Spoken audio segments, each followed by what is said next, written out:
সম্প্রতি সামাজিক যোগাযোগ মাধ্যমে চাঁদে জমি কেনা সংক্রান্ত বেশ কিছু খবর ঘুরে বেড়াচ্ছে। বাংলাদেশের প্রধান সারির গণমাধ্যমগুলোও চাঁদে জমি বিক্রির মতো ভাওতাবাজি ফলাও করে প্রচার করছে। চাঁদের জমির মালিকানা আসলে কার আর কে এসব জমি বিক্রি করছে সে সম্পর্কে আলোচনা করা হবে কি কেন কিভাবে এই পর্বে।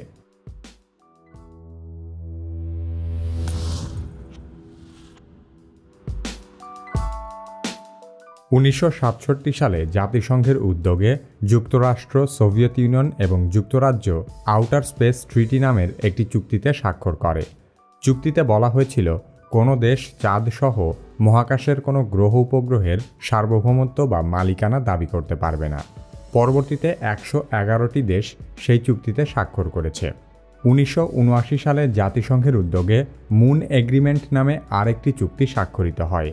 সেখানে বলা হয় পৃথিবীর একমাত্র উপগ্রহ চাঁদ শুধুমাত্র বিশ্ববাসীর শান্তির জন্য ব্যবহার করা যাবে, অর্থাৎ এখানে কোনো যুদ্ধ চলবে না।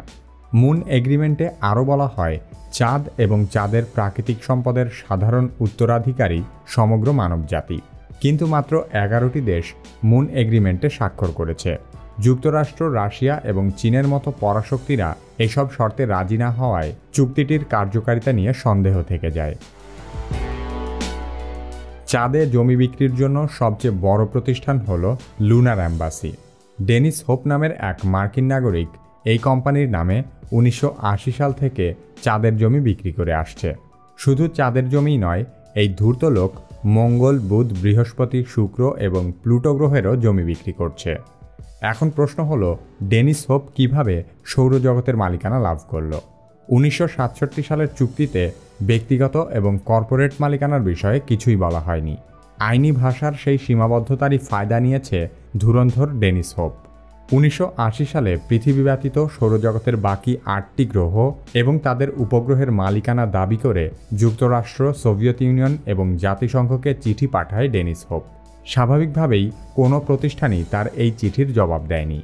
আর এই জবাব না দেওয়াকেই সম্মতির লক্ষণ ভেবে চাঁদ, মঙ্গল গ্রহ সহ মহাকাশের জমি বেচা শুরু করেছে সে।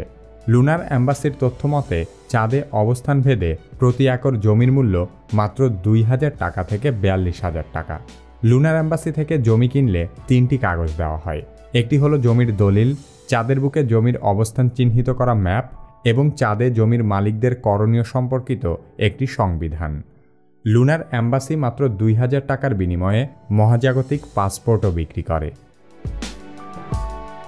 চাঁদে জমি বিক্রির মতো ভাওতাবাজি শুধু ডেনিস হোপ একাই করে না। Lunar land, buy Mars, moon estate, moon life limited, amazing gift company, lunar registry, moon registry বা মার্স ফর সেলের মতো বহু প্রতিষ্ঠান সৌরজগতের জমি বিক্রি করছে। হাস্যকর ব্যাপার হলো ডেনিস হোপ নিজেই তার ওয়েবসাইটে এসব কোম্পানির নাম উল্লেখ করে তাদেরকে ভুয়া এবং সুবিধাবাদী হিসেবে বর্ণনা করেছে। তবে ধাপ্পাবাজিতে ডেনিস হোপের লুনার অ্যাম্বাসি যে সবার চেয়ে গিয়ে তার বলার অপেক্ষা রাখে না, কারণ তারা নাকি এখনও পর্যন্ত 60 লক্ষ লোকের কাছে জমি বিক্রি করেছে। শুধু আমজনতাই নয়, বহু শিল্পপতি, হলিউড, বলিউড তারকা এবং একাধিক সাবেক মার্কিন প্রেসিডেন্টও নাকি ডেনিস হোপের লুনার অ্যাম্বাসি থেকে চাঁদের জমি কিনেছে। জাতিসংঘের মুন এগ্রিমেন্ট অনুযায়ী চাঁদের উত্তরাধিকারী হিসেবে সমগ্র মানবজাতির কথা বলা হয়েছে। তাই বিশেষজ্ঞরা মনে করেন চাঁদে ব্যক্তিগত ও কর্পোরেট মালিকানাও সম্পূর্ণ নিষিদ্ধ। এই চুক্তি সম্পর্কে কারো জানা না থাকলেও সাধারণ বোধবুদ্ধিসম্পন্ন মানুষের বোঝা উচিত চাঁদে জমি কেনা একটি অলীক বিষয়।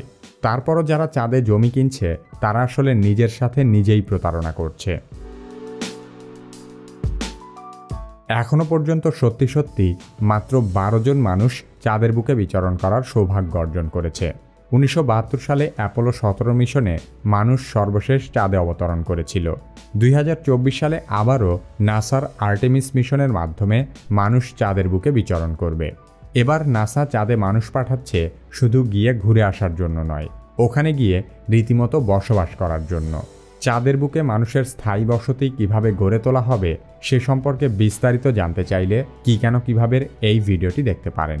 পরবর্তী ভিডিও আপলোড হওয়ার সাথে সাথে দেখতে চাইলে কি কেন কিভাবে সাবস্ক্রাইব করে বেল আইকনটিতে ক্লিক করুন।